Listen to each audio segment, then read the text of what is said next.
અને હવે આકાશી આફત વિશે વાત કરીએ। રાજ્યમાં આગામી 5 દિવસ વરસાદની આગાહી કરવામાં આવી છે। જી હા, ભારે પવન, વીજળીના કડાકા ભડાકા સાથે વરસાદ થઈ શકે છે।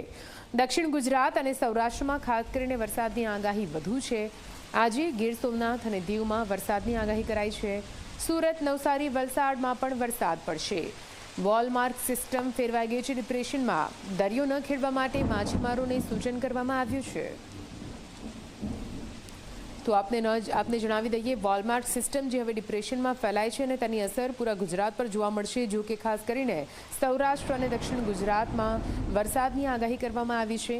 ભારે પવન ફૂંકાશે, વીજળીના કડાકા ભડાકા સાથે થશે અને સાથે વરસાદ પણ પડશે। ભારે વરસાદની આગાહી હાલ તો હવામાન વિભાગ દ્વારા કરવામાં આવી છે।